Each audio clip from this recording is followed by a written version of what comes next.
ici, même s'il allait en Europe, il a la même vie. Il faut d'abord t'identifier. Je dois retourner à la condition. C'est le retour vers un caractère honorable. L'homme ne devrait pas avoir peur. Cet homme-là, il donne son fruit Il y a déjà remarqué ça. créé pour être dominé par le diable. Besoin de l'eau. L'homme aura besoin de bain. Les médecins ne soignent pas. Mais les médecins traitent. Il a un bras coupé. Il est...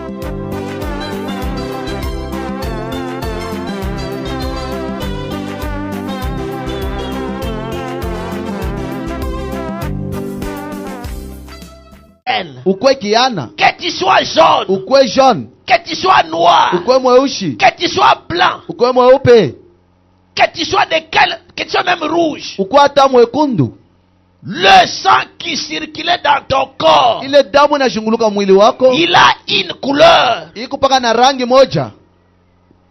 Je me rappelle quand on soignait les Indiens, je pouvais faire un prélèvement d'un Indien pour faire les analyses. Mais quand vous prélevez le sang, Il est toujours rouge. Un noir revient. Tu prélèves, le sang est rouge. Un Européen vient. Tu sors, il est rouge. La différence, c'est la peau. Mais le sang est le même. Et l'esprit est le même. C'est pourquoi celui qui a le Saint-Esprit ici, même s'il allait en Europe, il a la même vie. c'est pourquoi vous voyez, on remarque beaucoup. Il y a beaucoup de difficultés. Par exemple, les gens qui prêchaient ici à Lubumbashi, vous chassez l'esprit de pauvreté, vous chassez l'esprit de sorcellerie, mais vous arrivez par exemple en Europe. Quand vous entrez dans une salle, presque tout le monde a un véhicule. Bon, ici nous prions pour avoir le véhicule, non? Que Dieu me donne la voiture. Mais tu entres dans une église, même un garçon de 17 ans, 16 ans, il a sa voiture dehors. Bon, vous allez chasser quel esprit? Bon, vous allez maintenant prêcher quoi? Parce que là, la sorcellerie est restée en Afrique. La pauvreté est restée en Afrique. Là-bas, c'est la richesse. Là, vous allez prêcher, donner. On vous apporte, n'est-ce pas? Ce que nous voulons, c'est ce que vous connaissez, ce que vous êtes. Qu'est-ce que je suis devant Dieu? Qui suis-je? Quand je parle de l'arbre, il faut d'abord t'identifier. C'est la restauration de toi, l'homme. Tu dois recouvrer ton caractère original. Je vous avais dit que la restauration, c'est le retour, retourner la chose à son état initial. Pas simplement retourner la chose à son état initial, reprendre la chose et donner à son propriétaire premier légal. Qui est notre propriétaire? Et comment était notre état original? Que Dieu vous bénisse. Amen. Vous y êtes. On va essayer de lire aujourd'hui.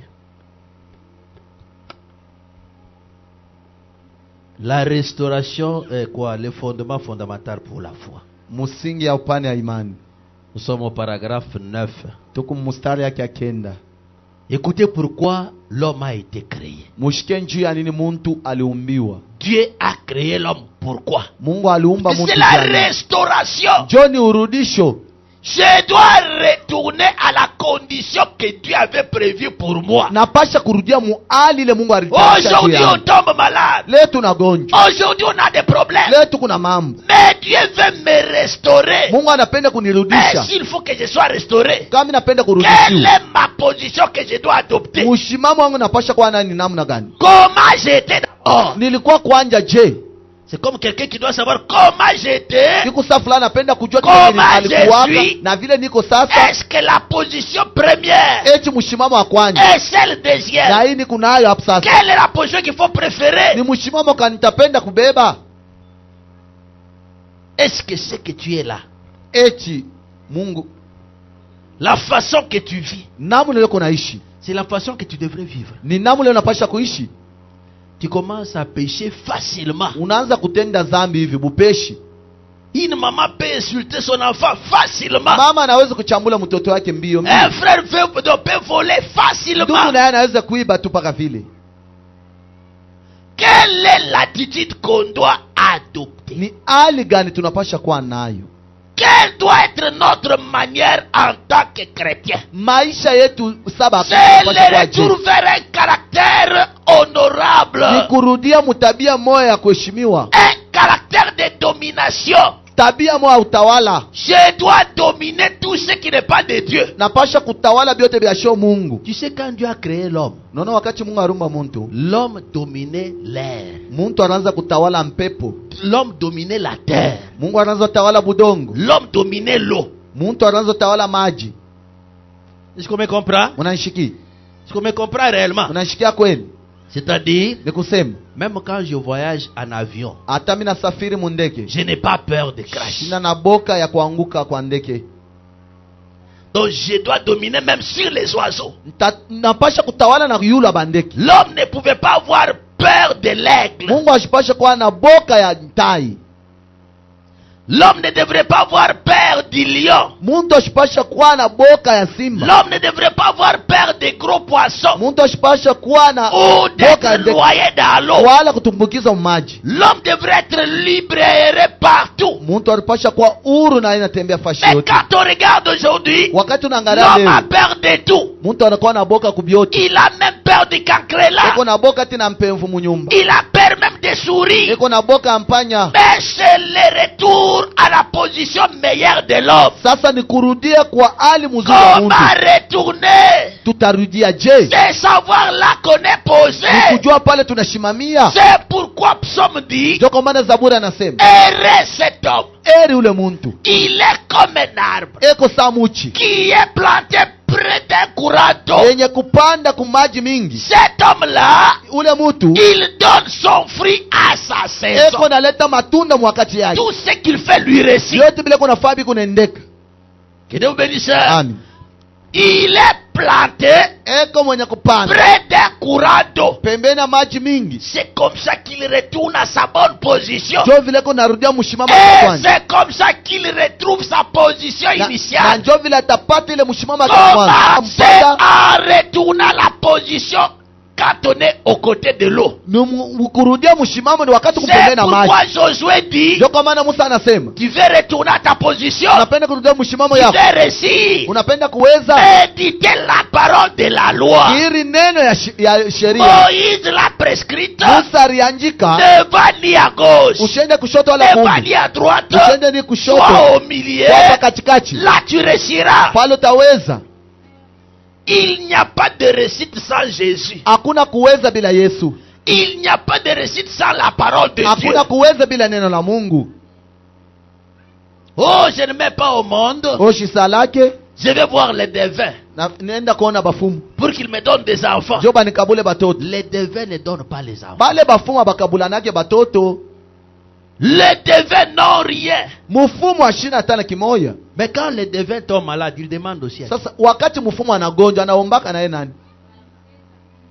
Qui a déjà remarqué ça? Quand on arrête un voleur, un criminel qui vient de tuer quelqu'un, il pleure qui? Mungu wangu. Mais lui vient de tuer quelqu'un. Dans sa méchanceté, il reconnaît au moins Dieu. Que Dieu bénisse. Dans tout ce qu'il fait, mubyote kona fanya, même dans le mal, ata mububai, il reconnaît Dieu. ena tambua Mungu. Lisons d'abord quelque chose. Tusome mbele kitu fulani. Je vais lire fondement fondamental pour la foi. Tasoma upanya msingi ya imani. Le paragraphe 9. Tukunasoma mstari ya 9. L'homme a été créé, muntu aliumbiwa, un Dieu secondaire sur la terre. Mungu wa chini pa bulongo. Dieu a créé l'homme, Mungu aliumba muntu pour qu'il soit aussi un deuxième Dieu. Jona yeye alikuwa Mungu wa pili pa bulongo. Un Dieu secondaire. Mungu wa pili. Dieu t'a créé, Mungu alikumba pour que tu sois comme lui. Jo kwe saye. Voilà pourquoi tu as sa ressemblance. Angara kwa maana nafanana naye. Voilà pourquoi tu as son image. Angara kwa maana kumuuso yake. Pour que tu crées comme lui. Jo umbe na we saye. Il ne t'a pas créé pour être dominé par le diable. Asikukumbe njo bakutawale kwa shetani. Dieu ne t'a pas créé pour la souffrance. Mungu ashikukumbe njo uteswe. Dieu n'a pas créé ses enfants pour qu'ils souffrent. Mungu ashikumbe batoto yake njo ateswe. C'est pourquoi William Branham dit, Dieu n'a pas créé ses enfants pour qu'ils se débrouillent. Mungu ashikumbe batoto yake njo bajitafutishe. Non. Hapana. Il a tout fait pour eux. Alifanya byote njuu yao. C'est pourquoi avant de créer l'homme, il a commencé par créer les autres êtres. L'homme aura besoin de la terre. Il crée la terre. L'homme aura besoin de quoi? Du ciel. Il a créé le ciel. L'homme aura besoin de l'eau. L'homme aura besoin des bêtes. L'homme aura besoin des jardins. Il l'a placé dans le jardin d'Éden. Dieu lui a donné une parfaite solution. Mais le mal c'est quoi? L'homme se débrouille trop. L'homme se débrouille. Tu sais, même si tu es malade comment, la seule solution pour toi, c'est t'abandonner à Dieu. Les médicaments ne soignent pas. Les relations ne soignent pas. Ce qui soigne c'est Dieu. Les médecins ne soignent pas. Mais les médecins traitent. Ils traitent. Mais c'est lui qui soigne. C'est Dieu. Vous allez voir quand un médecin opère, il fait l'opération. Après l'opération, il va te dire nous voulons que les gaz passent. C'est là pourquoi nous voulons nous rassurer. Après notre opération, y a-t-il encore d'autres dommages? Là c'est Dieu seul. Vous ne pouvez pas voir quelqu'un, il a un bras coupé. Il est coupé soit par une machine. Tu vas vite chez les médecins. Je suis venu pour que tu me donnes les bras. Le docteur peut te donner les bras.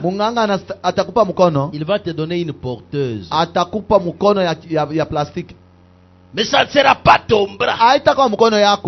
Il va te donner quelque chose qui ressemblait au bras. Mais il n'y a que Dieu qui peut pousser un autre bras. Donc le créateur c'est Dieu. Dieu t'a créé aussi pour que tu sois comme lui. Que tu crées comme lui. Que tu parles, que la chose arrive.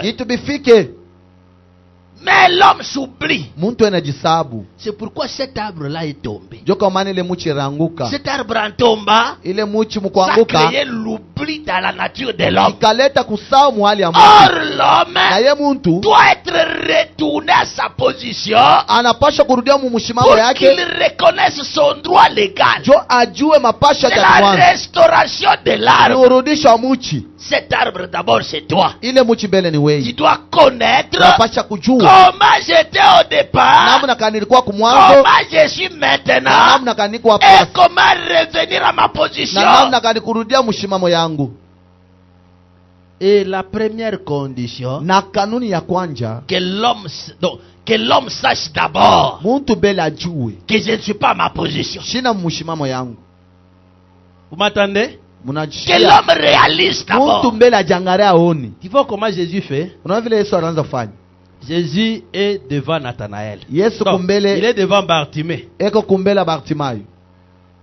Il fallait que Bartimée connaisse d'abord son état.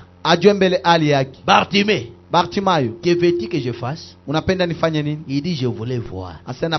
Donc Bartimée connaissait que il était aveugle. Jésus va devant un malade. Qu'est-ce que tu veux que je fasse pour toi? Il dit que je sois guéri. Donc l'homme doit connaître son état. Je dois savoir. Est-ce que je suis là que je dois être? Est-ce que la vie que j'ai, c'est la vie que je dois avoir? C'est pourquoi même le prophète dit, même le mode de vie que nous avons, c'est un choix. C'est un choix. Si tu veux être pauvre, tu resteras pauvre. Si tu veux être riche, tu seras riche. Tout dépend de toi. Que veux-tu? La première des choses, c'est reconnaître mon état et refuser. Je te donne un exemple. Tu es malade. La tête te fait mal. La première des choses, je dois savoir que je ne suis pas comme ça. Moi, je ne dois pas avoir une tête qui fait mal.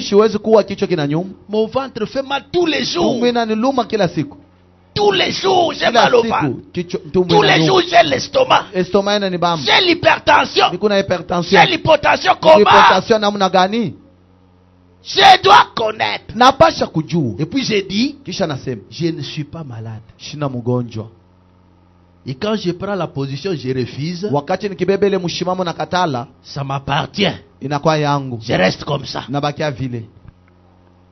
Je reconnais que je ne dois pas être comme ça. Qu'est-ce que je peux faire?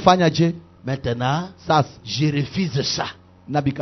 Parce que Dieu ne m'a pas créé pour que je souffre comme ça. Comme il en est ainsi, je suis bien. Je commence à témoigner. C'est pourquoi il est le souverain sacrificateur de notre confession. Je confesse parce que je refusais cette nuisance. J'ai refusé. Je ne veux pas la voir.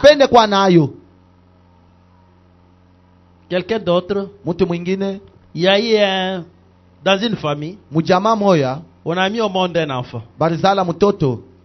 Il y avait, dans cet enfant avait une grosse tête. Une grosse tête là. Il est allé chez le prophète William Branham. La tête est très grosse.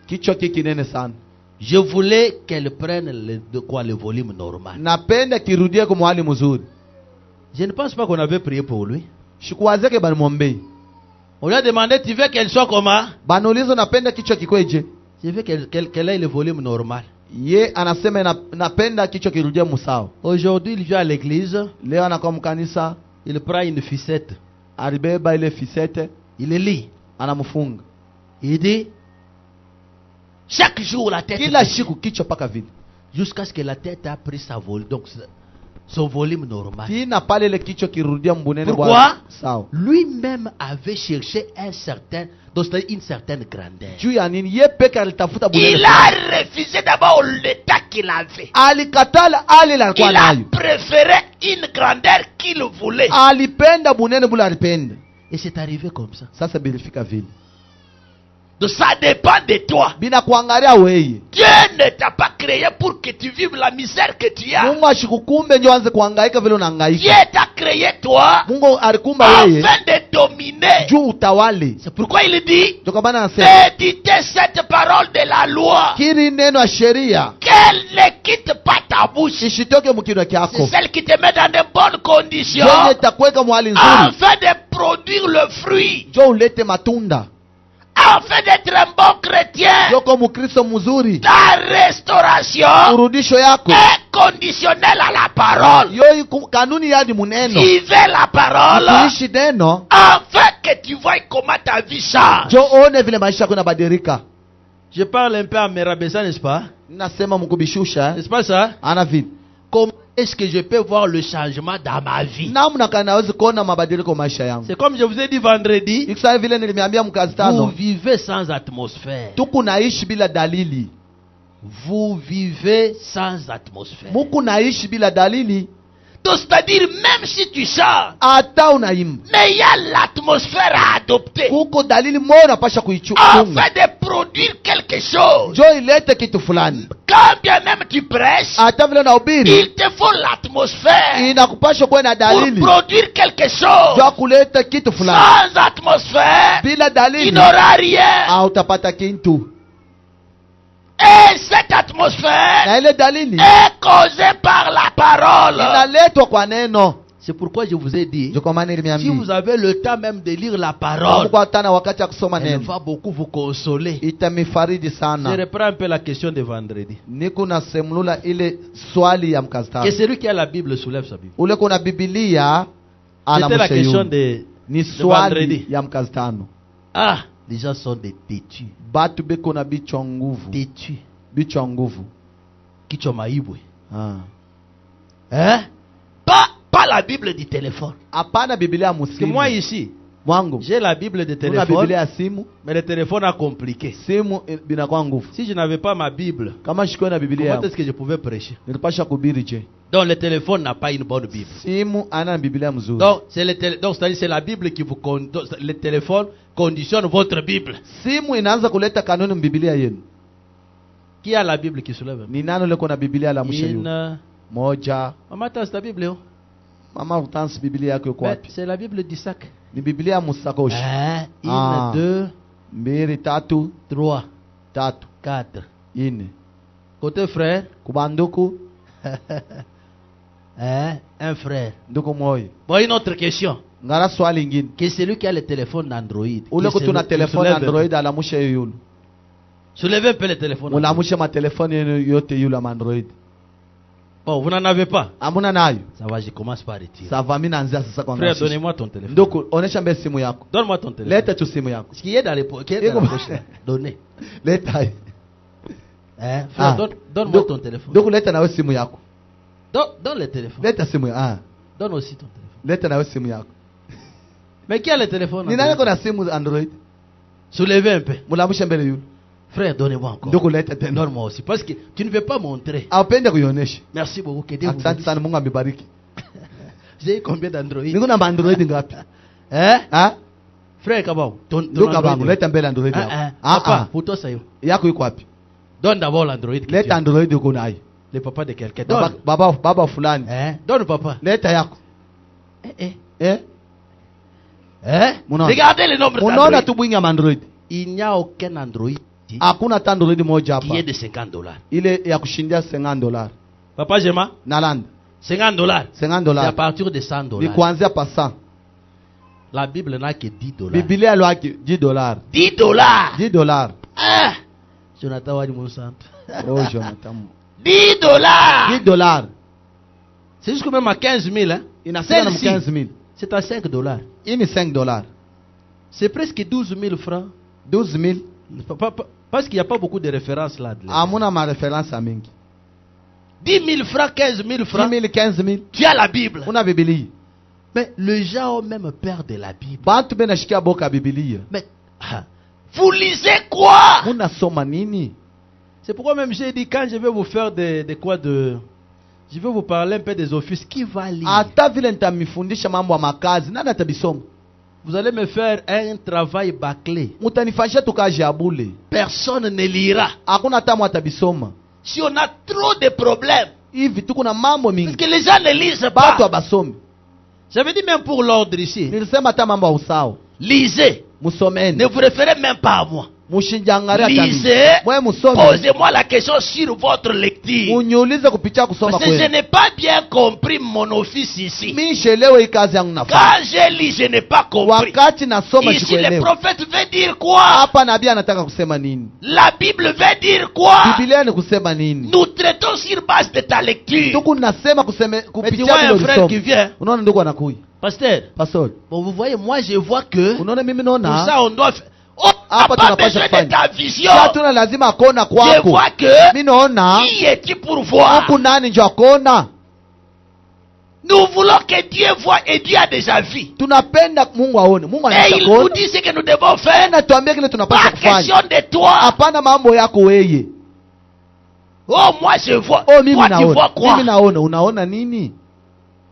Est-ce que Dieu t'a utilisé dans cet âge pour voir pour nous? Eti Mungu alikutumikisha mwiki kizazi cha kuona papa shetu. C'est le prophète non? Mungu ndio kunaona wale anatuma nabii wake. Wewe unaona, unaona nini? Bon, donne-moi là ta brochure, je vais commencer à lire. Unipe mbele brochure yako nianza na kusoma. Pour ce que toi tu vois. Njoo niambie bingine kupitia kile unasema. Moi je pense que mimi nawaza kusema. Dieu a dit que vos pensées ne sont pas mes pensées. Mungu anasema mawazo yana na mawazo yangu. Wewe kunawaza nini? Oh moi je pense. Tu penses quoi? Mimi nawaza hivi. Unawaza nini? Tu ne penses que la mort. Wewe unawaza paka lufu. Moi je vois que. Mimi naona. Tu ne vois que la mort. Unaona paka lufu. Donc tout ce que l'homme voit c'est la mort. Vyote bile mtu yako naona ni lufu. Tout ce que l'homme pense c'est la mort. Vyote bile mtu yako nawaza ni lufu. C'est pourquoi disons ce que disent les bandes. Tuseme bile gazeti nasema. Voyons ce que voient les bandes. Tuone bile byenyewe ce que dit la Bible. Tuseme kile Biblia inasema. Pas ce que toi tu dis. Hapana kile uko unasema. Si tu viens me voir, kama unapenda kunyona, pastori, selon la parole, kupitia neno, voilà. Tu sais que frère, unajua nduku, si tu utilisais seulement la parole, kama unatumikisha tu neno, tu seras trop en sécurité. Utakuwa mukingo sana. C'est ce qui m'a toujours aidé moi. Jo kenye kinanisaidia kama. Vous allez voir quelqu'un qui parle trop. Tuna mtu anasema sana. Je lui dis bon s'il vous plaît. Nasema hivyo. Voilà moi j'avais lu ici. Ngara mimi nilisomaka. Lisons un peu. Tusome mbele. Quand tu le lis, wakati unasoma, il va encore ajouter quelque chose. Anapenda tena bon, moi j'ai lu ici. Mimi nilisomaka hapa. Voilà, lis aussi. Soma na wewe. Tu vois bon ça va pasteur? Ça va pasteur. Que Dieu te bénisse. Mungu akubariki. Je suis parti. Mimi nenda.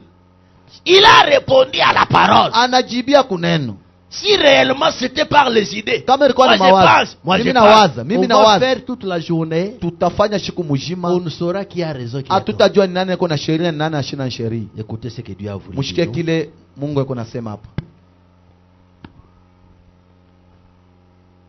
L'homme a été créé un Dieu secondaire sur la terre. Il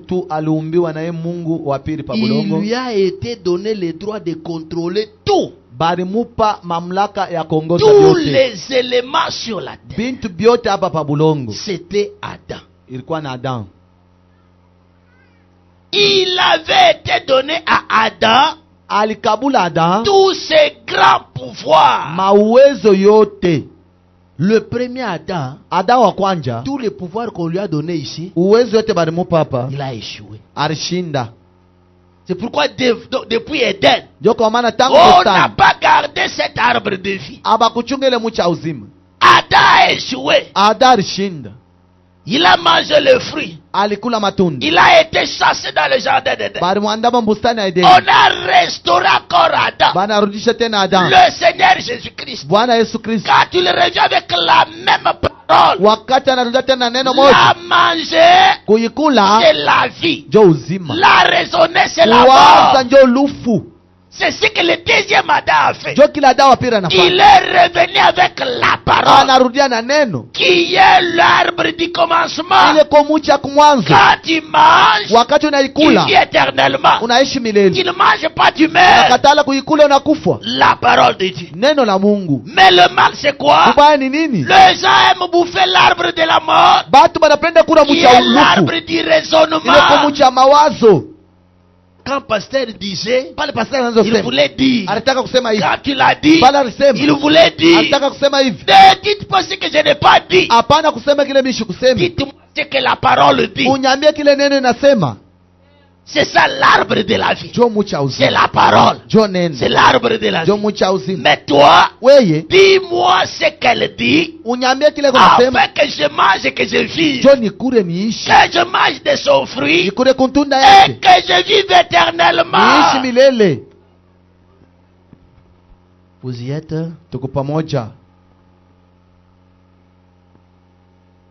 Que Dieu vous bénisse. Il lui a été donné le pouvoir de contrôler tout. Tous les éléments sur la terre. C'était Adam.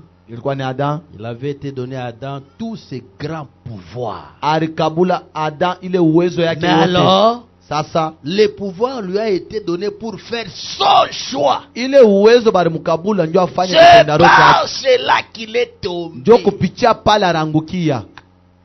Dieu a donné quelque chose à l'homme. Hein? Mungu alipatia muntu kintu Mais fulani. ce qu'il a donné là, Kile alimkabula c'est trop risquant. ni kihatari. C'est ça ce qui est à la base de la mort de l'homme. Ndio kenye kiko mumusingi alufu lwa muntu. Peut-être Dieu ne nous aurait pas donné ça. Saa zingine Mungu ashikupasha kutupa akyo. Les choix. Kipendaro. Dieu devrait nous imposer seulement. Mungu aripasha kutukazisha tu.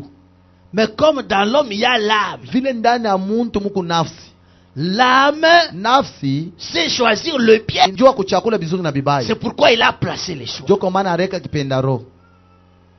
Mais normalement, Sasa hivyo kawaida Dieu devrait choisir pour nous. Mungu alipasha kutuchakulia. Mais il a choisi pour nous en Anatuchakulia nous envoyant sa parole kututuma kuneno lake. que nous devons croire. Ile tunapasha Mais kuamini. malgré qu'il nous donne sa Hata parole, vile tukabula neno il lake. nous laisse opérer notre choix. Eko na tuacha shibe yenyewe tuchakuli.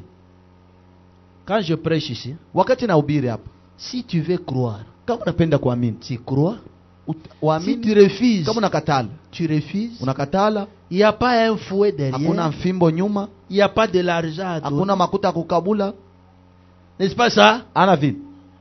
Il nous a demandé d'opérer les choix. Anatulomba shibe yenyewe tuchakuli. On est libre. Tuku huru. Tu es libre Na we kuhuru de choisir ce que tu veux. ya kuchakula kile unapenda. Même si la parole est prêchée comment, Hata neno banayubiri c'est je. à toi de la croire. Ni wenje unapasha C'est aussi kuyamini à toi de la refuser. na wenje wa kugikatala.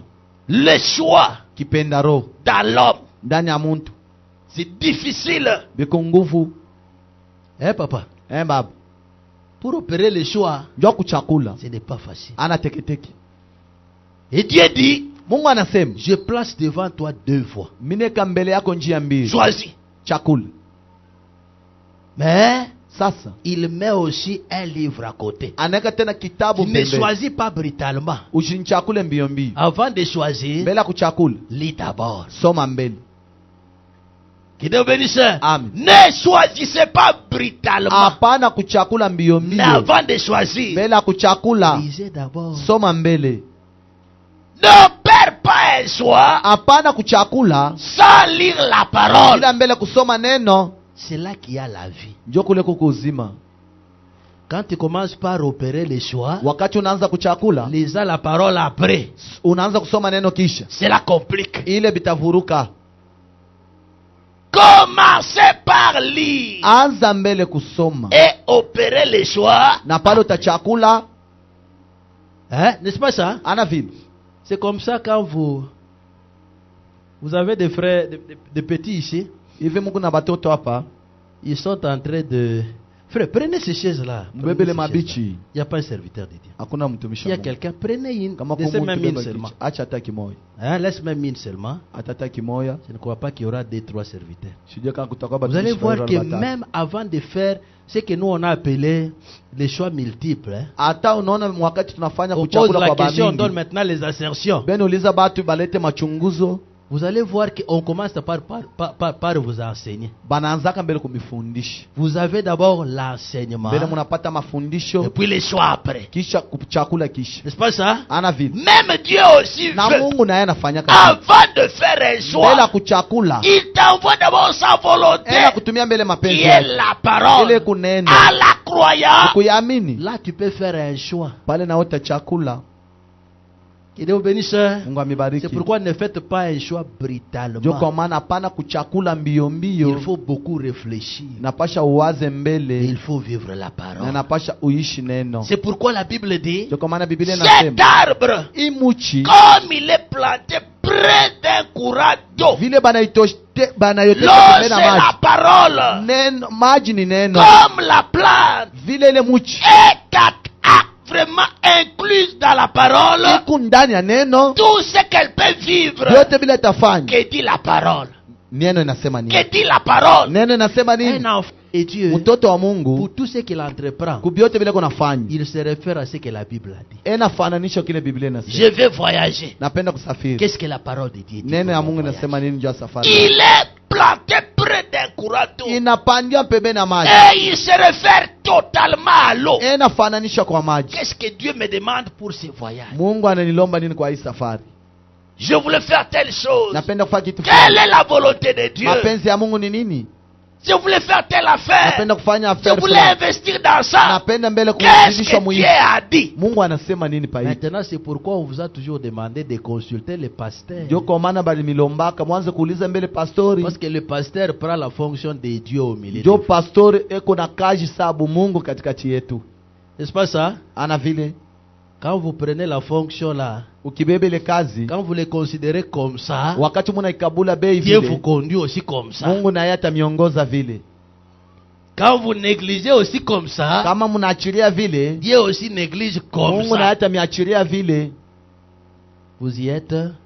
Tuko C'est pourquoi pamoja. nous sommes obligés Ndio kwa maana tupashwa de faire l'inventaire de tout ce que nous avons par rapport à la parole. kuchunguza maisha yetu kukile tuko nacho sasa La kupitia neno. restauration ne peut venir que par le respect de la parole. Urudisho de Dieu. inapasha kuwa ni mkuheshima ni ya neno la On Mungu. peut voir le fruit de Dieu dans notre vie Tunaweza kupata matunda ya Mungu ndani ya maisha que yetu. si On est à côté de ce courant d'eau qui est la parole. Ni kama tuko pembeni na maji mingi liko neno la Et c'est Mungu. pourquoi nous devons méditer de cette parole Ndio kama tunapasha kukiri kile nuit kile et hii neno jour. siku na Donc, mchana. un enfant de Yule Dieu mtoto wa Mungu Vie de la parole de Dieu. eko naishi ya kuneno la Mungu. il n'y a que la parole Hakuna kingine paka qui neno. me mettait à l'aise. Ndio yenye tanyeka huru. Sans la parole, Bila neno je ne vivrai pas. sitaishi. Parce qu'un enfant de Dieu, Juu mtoto wa Mungu tout ce qui lui arrive, vyote vile vinamfikia. Il le réfère à la parole. Ena bifananisha na neno. Tout problème qui lui arrive, Mambo yote namfikia. la première des choses, Kitu cha kwanza il va à genoux. enenda kwa magoti. Seigneur, qu'est-ce que tu dis? Bwana Mungu nasema nini? C'est pas quelqu'un qui vivait va et que va. Ano leko naishi vile vile. Mais c'est celui qui vit selon la conduite de Dieu. Yule ko naishi kupitia ongozi ya Dans Mungu. tout ce que je fais, Mubyote niko je nafanya. vais voir Dieu. Napenda kuona Dieu Mungu. doit se retrouver. Mungu anapasha kupatia amo. Que Dieu vous bénisse. Amen. Mais aujourd'hui, on a les porteurs de décision. Letu kuna bale bena jibebea mipango. Ils portent leurs propres décisions, Anajibebea mwenye mipango même s'ils n'ont pas de soubassement. hata muna msingi. Ils n'ont pas de base. Ashina na msingi. Mais ils vivent comme ça. Yeko na biishi vile. Que Dieu vous bénisse. Amen. Continuons à lire. Tuendeleshe kusoma. Alors Adam pouvait parler au vent Sasa Ada anaanza kuambia mpepo Et les vents s'arrêtent. na mpepo inashimama. Une grande tempête qui vient là. Zoruba kubwa inakuja. Ça veut prendre les tôles ici. Inataka kubeba malata. Adam pouvait parler. Ada anasema, Va, arrête-toi. we mpepo shimama. et le vent s'arrêtait. Pepo ikashimama. C'est pourquoi Jésus-Christ, Ndio kwa maana Yesu Kristo dans la barque, mwile mmutumbwa et quand tu as eu la tempête, pale kulikuwa zoruba et que les disciples pleuraient, na banafunzi banaanza et kulia. Jésus a fait semblant de Yesu dormir. analengama mbele sana Qui na peut lala. dormir dans une pirogue Ni nani anaweza pendant kulala que la pirogue mtumbwa est ballottée de tous les pale côtés? penye mtumbwa inapinduka Mais ngamo na Jésus ngamo. dormait. Yesu mwenye Parce que kulala réellement il dormait, eti alikuwa mwenye mais il kulala donnait un enseignement. anaanza kuleta mafundisho. Maître, nous mourons. Oh, mwalimu Maître, tunaanza nous kufa. mourons. Mwalimu Il tunaanza se kufa. lève. Il Analamuka. dit, homme de peu de Anasema foi. batu wa imani kidogo. Jusqu'à combien de temps serais-je avec vous? Wakati ngapi ni kuna mweye? Allez, va, arrête-toi. Ale we mpepo shimama. L'homme aussi peut le faire. Mtu naye anaweza kufanya. Je donne un exemple. Naleta mfano. Quand nous partions l'année passée à l'autoroute, hein, Wakati ile mwaka ilipita tunaanza enda kwa autoroute. on n'avait pas encore érigé l'hangar. Tulikuwa tuyayenga kile Nous kitanda. allions à l'autoroute. Tunaanza kwenda kwa autoroute. Si vous posez la question aux frères et sœurs ici, Kama nauliza bandugu na badada. avec qui nous partions à l'autoroute, Na bali tunaanza kwenda nabo kwa autoroute. même dans la saison pluvieuse, Hata wakati wa mvula on n'a jamais été mouillé. atuyalobanaka. Vrai ou faux? Kweli wala hapana. Ceux qui partaient avec moi, Bale banaanza kwenda na mimi. Même si la pluie vient comme Hata ça, mvula inakuya hivi. elles nous contournent. Inatushunguluka. elle nous laisse là que nous sommes, Inatoacha en pale train d'adorer. tunaabudu. La pluie nous dévie. Mvula na tu Et quand inaenda nous rentrons, pembeni. nous montons dans les bus, Tunarudia tunapanda partout mugari. c'est Plein d'eau. Fashi yote maji yenye kuyala. Plein d'eau. Maji yenye Mais kuyala. là qu'on était, Kule turikui sec. kwa kukauka. seulement quand on sort, Mpaka tunatoka la pluie tombe. mvula ndio inaanza. Le même Jéhovah de l'Ancien Testament, Jésus-Christ aujourd'hui, le Saint-Esprit à nous. Il agit encore. Dieu retourne encore son pouvoir dans son peuple. L'homme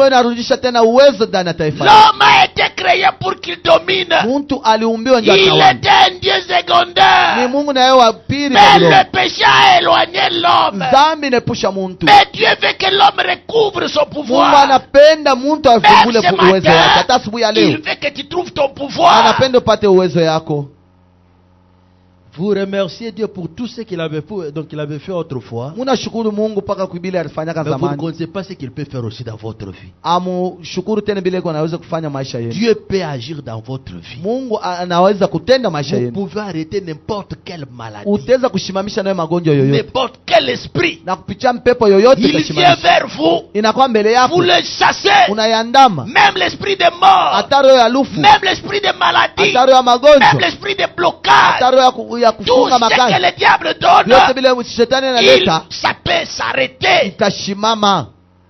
Dieu brise tous les liens. Même le lien de la pauvreté. Oh non, chez nous, on n'évolue pas. Ah, j'ai commencé à avoir beaucoup de problèmes dans ma famille. J'ai eu des problèmes. Et oh, c'est comme je disais à une sœur, hein? Dans vos familles maintenant, le pasteur c'est votre père, le pasteur c'est votre mari, le pasteur c'est tout pour vous. Vous avec votre pasteur là, vous avec votre pasteur là, vous avec votre pasteur là, Abina clair. C'est ça, n'est-ce pas? C'est un pasteur qui vous amène à briser tous les liens que vous avez de coutume. Briser les liens de coutume. Ces liens de coutume là, c'est ce qui vous accompagne. Ça commence à faire aujourd'hui. Oh, j'ai souffert de diabète parce que ma maman souffrait aussi de diabète. Il y a le lien de famille. Oh non, je souffre de l'hypertension parce que ma maman avait l'hypertension. C'est un problème de quoi? De ça parce que mon père a... Non! C'est le sang du Seigneur Jésus aujourd'hui. C'est pris dans ce lien-là. Vous avez remarqué dans notre famille, donc, du côté de mon père, il ne s'allie pas. Ils sont vraiment séparés. J'avais beaucoup de soucis. Je suis allé dire à mes petites sœurs qui sont à j'ai dit, moi, je viens vous informer. Je ne suis pas de ce sang-là, de ce sang. Le sang que moi j'ai, c'est le sang de l'unité. Mon grand-père, parce que quand on prenait Gabriel, il disait, moi je ne change pas jusqu'à la mort. Quand je prends la décision, je ne change pas. Je dis non, moi je change. Il n'y a que l'Éternel qui ne change pas. Jésus-Christ est le même hier, aujourd'hui, éternellement. Mais l'homme, il est né bébé. Il grandit, il marche, il vieillit. Comment moi je ne peux pas changer? Si dans la famille on dit que non, on ne peut pas payer le vélo, c'est-à-dire même toi aussi tu ne payeras pas le vélo. Hein? C'est comme ça. Dites que moi je vais loin. Moi, je suis le Joseph de ma famille. Je suis le Joseph de ma famille. Dites-le un peu comme ça. Je suis le Joseph de ma famille. Dites-le fort. Je suis le Joseph de ma famille. Si ma famille n'a pas évolué, je suis le tremplin de l'évolution dans ma famille. Donc, tout commence par moi. On vous dit que non, pour avoir un petit kiosque, pour avoir une petite quincaillerie là, il faut prendre les fétiches. Non! Dieu donne. Je connais un monsieur. J'avais encore l'hôpital Kisanga. Ce monsieur là est allé du côté Likasi. Il est parti prendre les fétiches pour avoir une moto. Pour avoir une moto comme ma sœur Zaki ici, ya daja keko ma sœur Zaki paye une moto. Toi pour l'avoir, il faut aller prendre le fétiche. Une moto, il faut prendre le fétiche. Mais le salut maintenant, tu l'auras même pas. Une moto, il faut aller prendre le fétiche. Ça fait pitié. Hein? Mais maintenant, pour avoir une voiture, là, il faut sacrifier tous les villages. Hein? J'étais en train de regarder dans les réseaux sociaux. On me montre les musiciens seulement qui avaient de belles maisons et des avions. Tel a l'avion. Tel a l'avion. Même le monsieur, si c'est des folies, il peut pas ici, il a aussi l'avion. Il a payé ici, c'est à 40 millions de dollars. Mais toi, il est païen. Il n'a même pas Dieu. Il est là. Pour que toi tu l'aies, il faut aller à genoux. Hein? Ah! Non!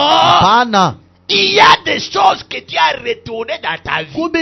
La restauration, c'est ton retour vers ton pouvoir. Tu dois voir ta domination.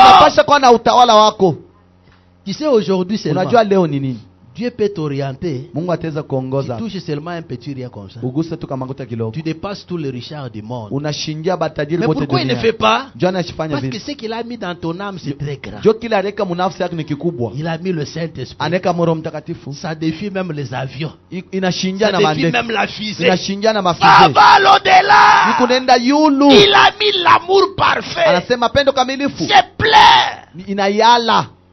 Que Dieu bénisse. Même au-delà de la mort, il y a la vie.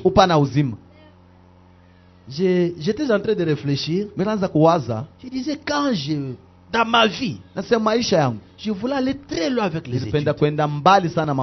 Je voulais, quand je termine l'université, je fais le diplôme d'études avancées. Après ça, je soutiens une thèse. Je fais le doctorat.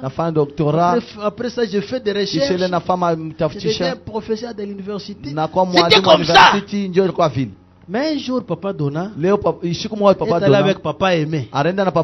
Il faisait, il devrait devenir le chef des travaux. Il fallait qu'il défende. Il a pris les images. Je suis allé au lit avec beaucoup de soucis. Seigneur, je ne suis pas arrivé là. Je suis pasteur. Mais je ne sais pas encore évoluer. Pendant que je regrettais la vie, j'ai eu une vision. Je me suis vu moi, très gros, très loin.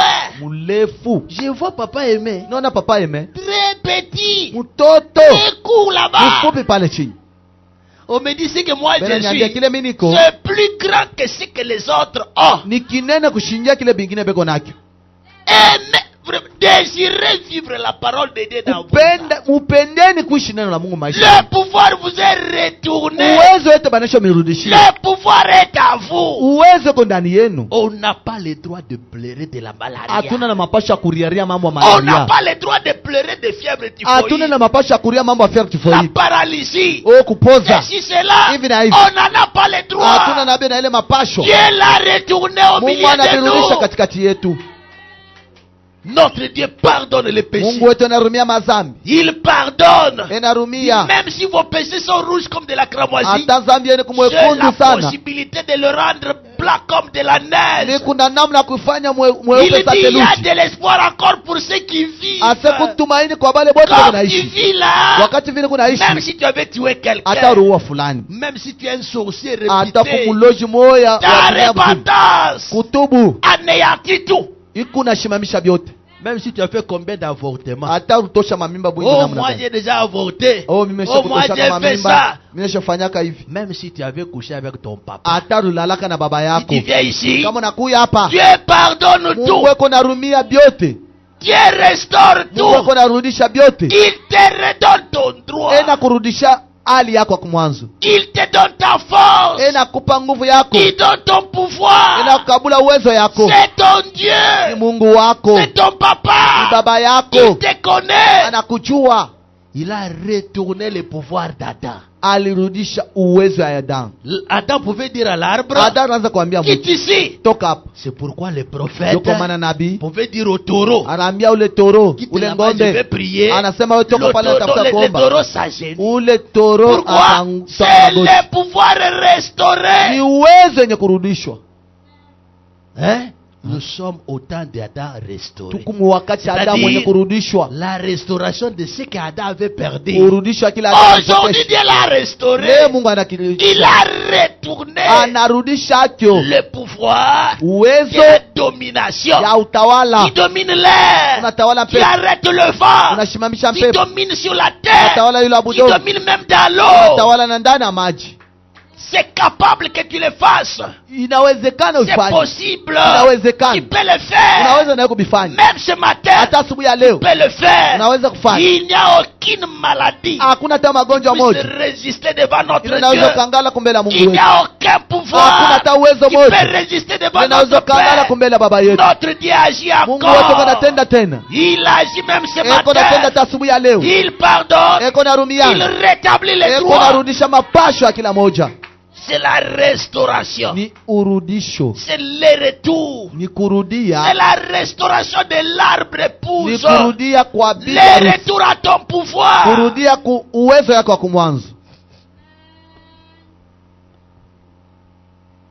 Que Dieu vous bénisse. Alors Adam pouvait parler au vent. Il pouvait parler aux arbres. Et les arbres lui obéissaient. Il pouvait parler à la nature et elle lui obéissait. C'est pourquoi le prophète pouvait dire aux frélons, les frères, les matembo, allez, quitte là. Pardonnez-moi, j'ai dérangé votre repos, mais retournez.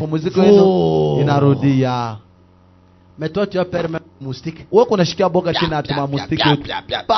le moustique va fuir. Dites qu'à partir d'aujourd'hui, moustique, quittez ma maison. Quittez ma maison, parce que je vais avoir la paix. Le moustique va te dire merci beaucoup. Parce que tu es mon créateur. Il part. Là tu as entendu la question qui est dans ton cœur. Toi tu as déjà parlé. C'est pas ça? C'est ce que tu as demandé, non? Pasteur, est-ce que toi tu as déjà parlé? Commence alors par le pasteur ne fera pas tout. Peut-être ça c'est pour toi. Peut-être le pasteur n'a jamais fait ça. Mais ça, c'est toi. Ça c'est pour toi. Parle aussi. Tu sais. Tu dois aussi avoir une expérience personnelle. Comment est-ce que Dieu sera ton absolu sans que tu n'aies vu sa main dans ta vie? Comment tu as confiance en Dieu? Toi tu as confiance en Dieu parce que je te prêche. Mais qu'est-ce qu'il a déjà fait aussi dans ta vie? Ayez confiance en Dieu. Si Dieu l'a déjà fait dans ta vie, qu'a-t-il déjà fait? Est-ce qu'on a déjà écouté ton témoignage ici? Viens aussi nous donner un témoignage. Tu n'as jamais donné. Comment peux-tu me dire que Dieu aussi est à toi? Peut-être qu'il n'est pas ton père. C'est mon père mais pas ton père. Quel est le papa qui ne peut pas se suffire de ses enfants? Tu dois me dire, l'accouchement m'avait compliqué. Quand je l'ai appelé, tout est passé automatiquement. On avait un dossier. Mais quand je l'ai appelé, il est descendu automatiquement. Mais qu'est-ce qu'il a fait aussi dans ta vie? Hein? Maman José. Qu'est-ce qu'il a déjà fait? Ça suffit, hein? Ça suffit. Il dit demandez beaucoup pour que votre joie soit parfaite. Il dit il a des profondeurs. On cherche la main de la foi pour aller s'emparer de ce qu'il y a là-bas. Ne vous suffisez pas de ce que vous avez. Demandez encore qu'il fasse. Que Dieu vous bénisse. On se tient debout. Merci Jésus, merci Jésus.